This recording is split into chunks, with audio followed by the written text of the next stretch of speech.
Welcome to Emmanuel World Mission Church, your friendly church at the heart of Paradahan 1, Tansa, Cavite. Kami ay lubos na pinagpala na makasama ka sa aming bahay-sambahan.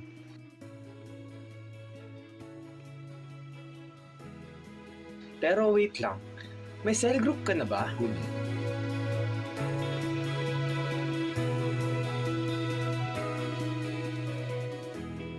Ano nga ba ang cell group? Ang cell group ay isang grupo na may 3 o higit pang miyembro with the very purpose of driving one another to a great feat. Isa itong samahan na may layunin na mas malalim pa sa simpleng barkadahan.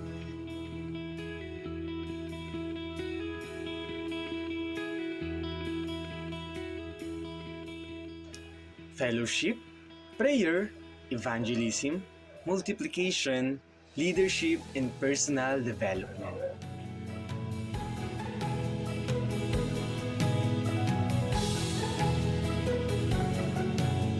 Isa rin itong pamilya na nagbibigayan at higit sa lahat ay nagpapalakasan na naayon sa pundasyon na ibinigay ni Kristo, ang pagmamahalan hanggang kamatayan.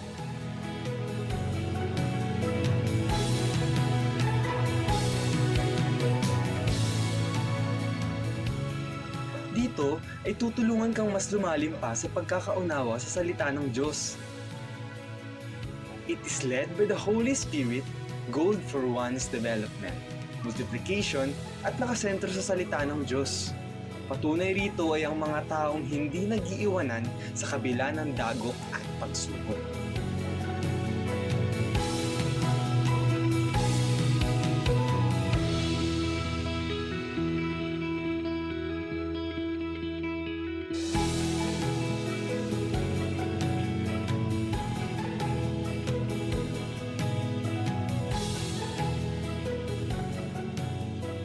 So paano ba yan? Join ka sa cell group Kailangan natin ng kasama. Together, let's take a responsibility of motivating one another to acts of love and good works.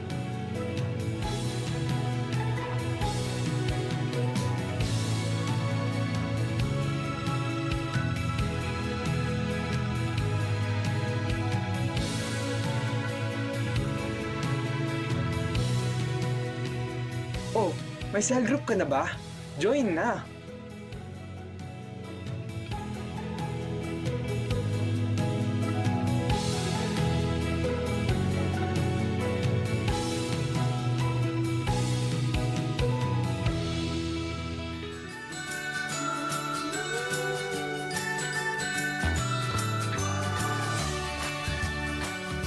This is Emmanuel World Mission Church, your friendly church online. Ayan, isang pinagpalang umaga po sa ating lahat. Ngayon po, welcome po muna sa ating corporate prayer.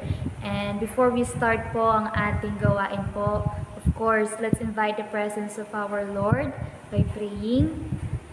Yes, oh God, Lord, thank you, God, Lord, for this day, Panginoon, Lord, na binigay mo, God. Lord, we ask, oh God, Lord, for your guidance, Panginoon, Lord, your presence, oh God, Lord, to be upon us, oh God. Lord, akong iyong lingkod, oh God, Lord, nagagamitin, Panginoon, Lord. Tago mo ko, Panginoon, Lord, sa inyong presensya, Panginoon, Lord, sa inyong lilim, Panginoon, Lord, na hindi ako makita, oh God, Lord, pagkat kayo, God.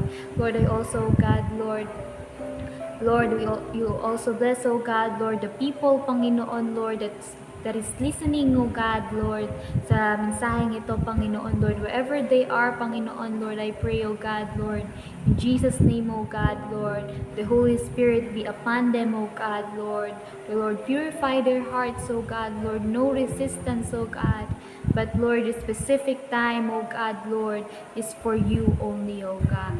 Yes, oh God, Lord, this is our prayer, oh God, Lord. Thank you, Lord. In the Lord's name we pray. Amen. Ayan. Ang ating pong topic ngayon is all about consecration. Ayan. Ito pong topic na to is related last Sunday po. And when we say consecration, it is setting apart your life for God's use only. O paglilinis. Ayan. Sometimes kasi, Christians have a wrong interpretation or wrong concept when it comes into consecration. And sometimes personally, no, pag feeling natin kinoconsecrate, parang konektado sa word na condemnation. But no, when we say consecration, it is telling yourself na, wait lang, hinto ka muna, kayo muna ang dalawa ni Lord. No, na it is letting God work in your life, letting go of everything that hinders you in serving God. Sabi nga po sa Philippians 2:12, there we should let go of everything that hinders us and the sin that easily entangles us. And dun po papasok yung word na setting apart. Yan, nililihis po natin yung sarili natin from the world. Ayan. Ito po. Sometimes, we like the title, Child of God, but we don't want the work and character of a child of God. Ayan po, no? And sometimes, we like encouraging words, but we don't like the discipline. We love grace and mercy, but we don't like correction. Ang sabi po sa Hebrews 12 verse 6, because the Lord disciplined the one He loves, and He chastens everyone He accepts His Son. Ayan, church, we cannot give love without discipline. Likewise, hindi po tayo pwedeng magdisiplina ng walang pag-ibig. Ayan, parang walang pinagkaiba po yan in Lord and Savior po. When we say yung Lord and Savior, it is like two sides of the coin. Hindi pwedeng Savior lang natin, puro Savior lang natin, laman ng history ng prayer natin, puro pahingi noon, pahingi niyaan. Pero walang history ng prayer natin, just giving thanks, praise, and worship to the Lord. So, it is like two sides of the coin. Hindi pwedeng nagpaligtas tayo sa Panginoon, but we are not still giving up on those things that is not pleasing in God's eyes. And paano natin yun mag-give up? We cannot do it with our own self, di ba po? Yung sariling kakayahan lang natin. Di ba? Sometimes kasi may thought tayo na, ay, tsaka lang ako babalik sa Panginoon pag malinis ako. No, hindi po. Just like a patient cannot cure himself without the interference of a doctor, likewise, a sinner cannot purify himself without the interference of a Savior. Amen po ba? Kaya dun po papasok yung word na Lord, na saying, Lord, I surrender. Lord, I tried doing it by myself. I tried cleaning myself. I tried reaching the standard, anything like that. Pero Lord, napagod lang ako. Kaya dun tayo surrender. Lord, hindi ko po, Lord, kaya. I need you, Jesus. Diba po? Na we go back to the Lord, na hindi tayo mahihiya. Sabi nga po ng salita ng Diyos sa Corinthians, sa Old Testament po, no, na for we don't have Hebrews 4:15, for we don't have a high priest that cannot empathize with our weaknesses po, no. Kaya therefore we should approach God's throne with confidence po. Ayan, going on po, God cannot fully work in our life kung lagi nating iniimbitahan si Satanas sa buhay natin. Amen po. Nasabi po sa Philippians chapter 4, verse 4, na God is the guard of our heart. And the God of peace will guard the God of peace that transcends all understanding will guard your heart and mind. Ayan po, God is the guard of our heart. Ayan. Pero, kahit gaanong linis ng Panginoon sa buhay natin, kung tayo mismo yung nag-iimbita sa kaaway na pumasok sa buhay natin, it will be useless. Amen po ba? Na it takes full surrender. Hindi pwedeng part-time Christian lang tayo. Na tuwing Sunday lang tayo like mabait,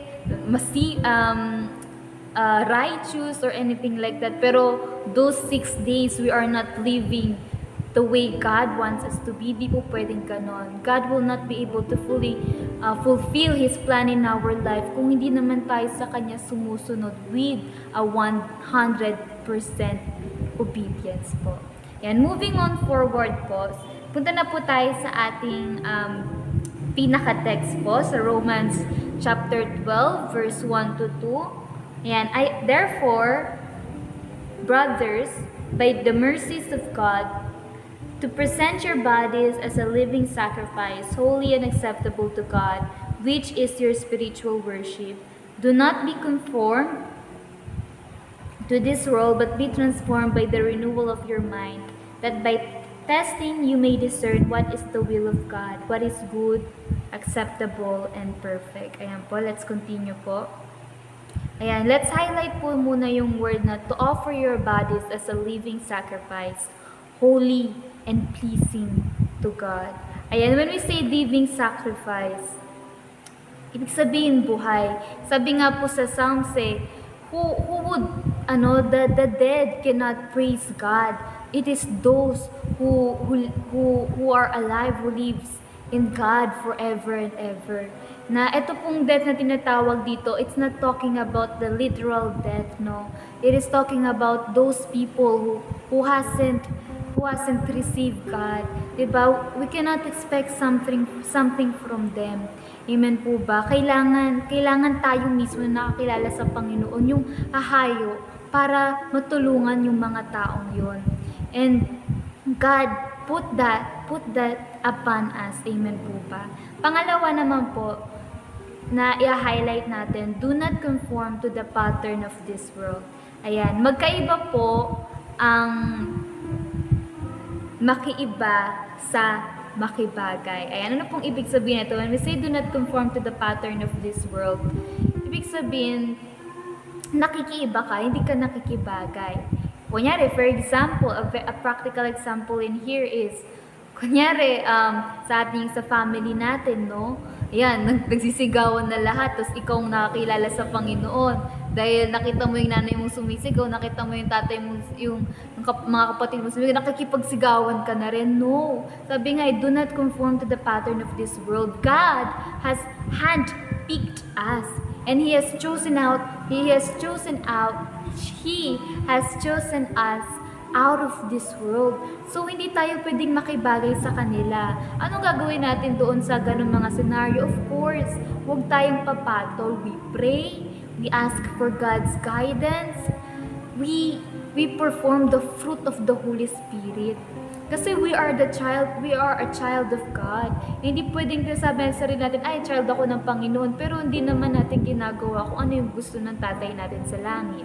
Amen po ba? Sabi rin dito, makisama, hindi humalintulad. Amen po.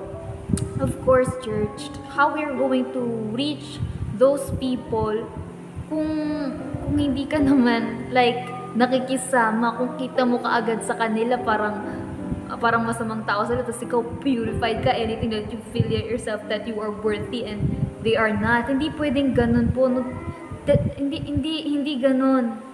Mag-akay ang Panginoon. He is so loving God. He gave up Himself. He sympathized. He lowered Himself down. Amen po ba? And you, even ourselves, bago tayo makapunta sa Panginoon, we are also lost. And we have no right to boast. So, kailangan nating makisama sa kanila. Pero hindi ibig sabihin nito, malintulad tayo. Amen po ba? Na ginagawa mo na rin yung mga masamang bagay na ginagawa nila. Hindi po. Kailangan lang makisama to meet the common ground with them. Ayan. Amen po. Sige po. Let's continue po. Ayan, church. Sometimes, because we are living in this world, there are things that might be hard for us, no? Sometimes God will take us into situations na even us, we won't be able to understand. And it will bring us to the point that we are going to point finger to God and ask, Lord, ito nangyayari sa buhay namin. Lord, bakit may gantong bagay? Lord, bakit ganito? Lord, why is this like this? No? But God is encouraging us. John 15:18 to 19. Sabi po ng Panginoon, if the world hates you, keep in mind that it hated me first. If you belong to the world, it would love you as its own. As it is, you don't belong to the world, but I have chosen you out of the world. That is why the world hates you. Now, this verse serves as an encouragement to us. bago ka isend ng Panginoon sa trial na yan, nauna na siya. Amen po ba? And God is willing to redo that journey again para lang masamahan ka. Ito po, napakabuti ng Panginoon. And I hope this phrase will help us. Christianity is more about faith rather than understanding things logically. Sabi nga po, we don't walk by sight, we walk by faith. Because we are serving God. It will always lead back to trusting and obeying God, to have faith in the Lord, na saying, having the confidence na, Lord, I don't know what's happening in here, Lord, hindi ko kaya kung paano ko to ayus, hindi ko alam kung saan ako magsisimula, but Lord, I know one thing, tumawag sa iyong pangalan, to pray, Lord, hindi ko kaya, pero kaya mo. Amen po ba? And I hope that God is talking to us right now, wherever you are. And next naman po, be transformed by the renewing of your mind. There are two types of Christian po, no? Ayan, those who are prideful, na hindi ko na kailangan yan. Hindi ko na kailangan mag-pray ngayon. Do you know that not praying is like saying na, Lord, hindi ko kailangan ng guidance mo ngayon. Kaya ko to. But, sabi nga po dito we shouldn't be prideful. Kailangan hindi tayo filled with pride. Na we must remember God. Amen po. Pangalawa naman pong type ng Christian na matagal na is that person na bumaba na yung self-esteem kasi feeling niya, dumi-dumi niya, ang dami niya nagawang kasalanan, nagpatong-patong na. But sabi nga po sa verse na sabi nga po na dapat hindi tayo nabubuhay by our own thoughts. Sabi nga po ng salita ng Diyos sa Genesis chapter 5 verse 6, and God saw that human thoughts are only inclined to evil all the time. And do you know that saying, I am not worthy is rejection? And sabi ng Panginoon, He has adopted you. He has chosen you before the creation of the world. So you let go of that rejection, you let go of that disappointment, you let go of your self-esteem, and you claim your identity as a child of God. That is renewal of the mind. That saying na, it's not about me, it is about God. And my identity is on Christ. Amen po. Ayan, kaya nga po yung natin, we must always read our Bible. Kasi every day we are, sabi nga ni Paul, I die every day. Sabi ko nga yung nabasa ko yun, parang buti si Paul, I die every day. Ako, I die every minute. Kasi temptation is everywhere, every minute, everywhere, every direction you look upon, laging may temptation. That's why you should hold on the Word of God. Kasi ito po yung ating panlaban para sa mga palaso ng kaaway. Ayan po. And ayan po, I'd like to end this message po. Ayan, sinamarize ko lang po, no. I'd like to end this message po by saying this word po, no. Sabi po sa Psalms chapter 91 verse 14 to 16, because as an encouragement po for us, because He loves me, says the Lord, I will rescue him.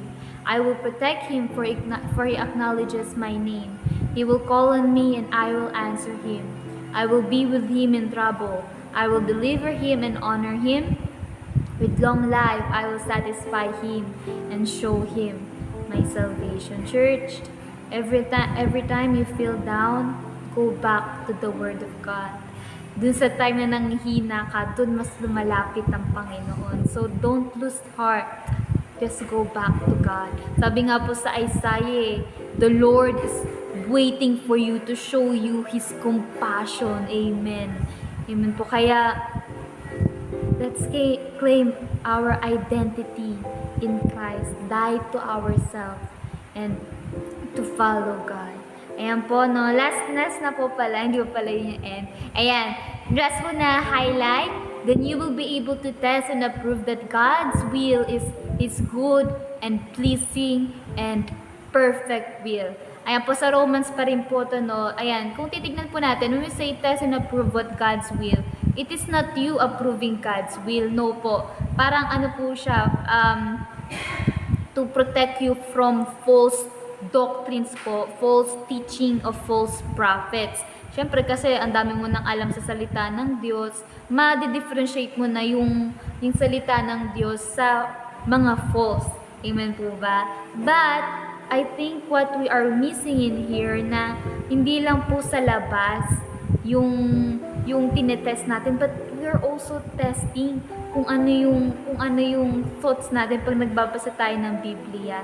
Ito po, para mas maintindihan po natin, no? Ito po. Para po sa mga church leaders, you cannot bring a teaching towards your members based of your own liking of interpretation when you are reading the Bible. Ayan po, tayo pong mga church leaders, ministry heads, or ano pa man po na may posisyon po sa church, no? Hindi po pwede na basta-basta lang tayo magbibigay ng teaching dun sa ano natin, sa miyembro natin, nang hindi mo natin pinagpipray, hindi mo natin binabasa ng maayos, nang hindi mo na tayo nagko-consult ng thoughts ng ibang leaders, kasi sabi nga ng salita ng Diyos, human thoughts are always inclined to evil. Kasi malaking pananagutan po yun. Amen po ba? Kaya we must pray. Ito po, you pray first many times before you say that to your members. Pangalawa, you can ask for another leader's opinion. Ayan po, specifically, kung pwede po yung mas mataas sa inyo o yung iba po na iyong mentor din. And of course, number 3, love and discipline. Ayan, church. Ayan, na we can't, hindi pwede na kung ano lang yung salita ng Diyos, minumold natin siya into our own liking, tapos yun yung binibigay natin sa membro natin. Hindi po siya pwede, no? Kailangan kung ano yung sinabi ng Diyos, yun lang. Hindi na tayo kunyari, dahil frustrated ka, mas iba naman yung masasabi mo. Parang, dahil frustrated ka sa cell member mo, parang yung verse na dapat for love and discipline, tinatanggalan mo na ng love, puro disiplina na. Ayan, hindi po pwedeng ganun, no? Kaya nga po sabi dito, love and discipline. Ayan, you cannot give love without giving discipline. Likewise, you cannot discipline without giving love. Ayan, and I would like to end this by saying this phrase: members, if you refuse to submit to your church leaders, you are refusing God. Church leaders, if you won't lead and love your members just like how Christ loved and lead the church, you are not from God. Amen po, no?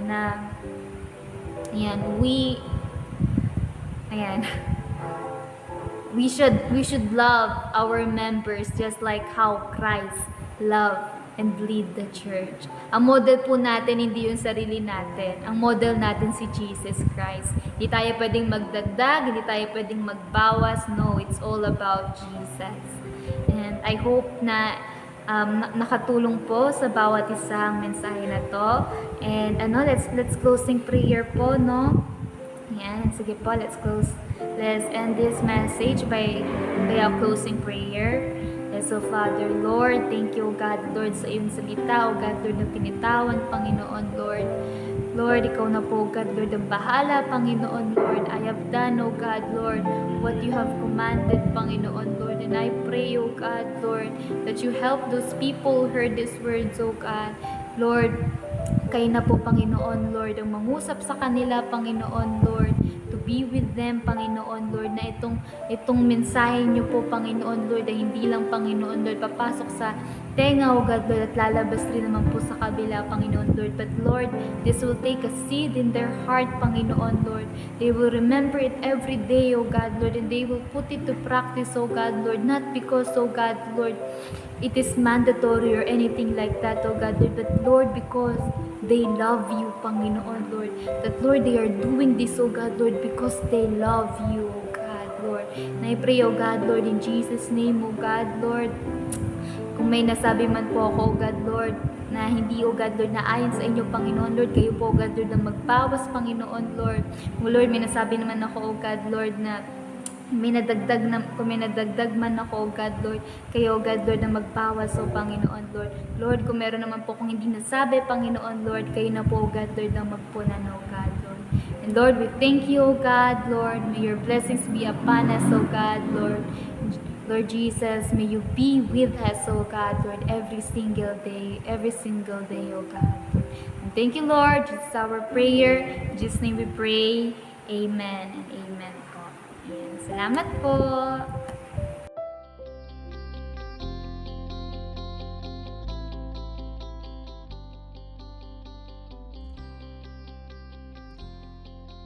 That wraps up our message today. Masaya kaming makasama ka sa isa na namang freeing and edifying words from the Lord. Let's continue to grow by engaging with us. Sunday service, 9 a.m. on regular Sundays and 4 p.m. every fourth Sunday of the month for youth service. Mentoring and coaching, 6:30 p.m. every other Wednesdays. Corporate prayer, Fridays at 6:30 p.m. Posterity, Saturdays, 9 a.m. at Emmanuel World Mission Church and Mondays at 4 p.m. sa Maliksi. Fireplace, every Saturday at 5 a.m.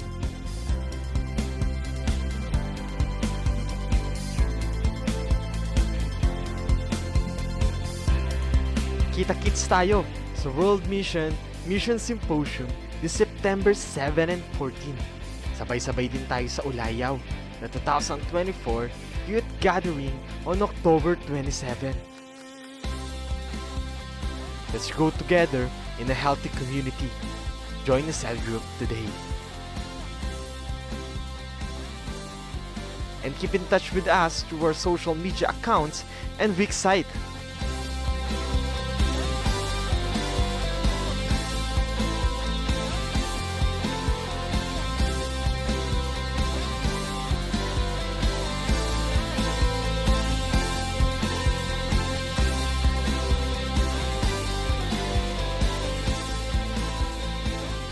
This is Emmanuel World Mission Church, your friendly church. Inaasahan po namin ang inyong muling pagdalo. See you again!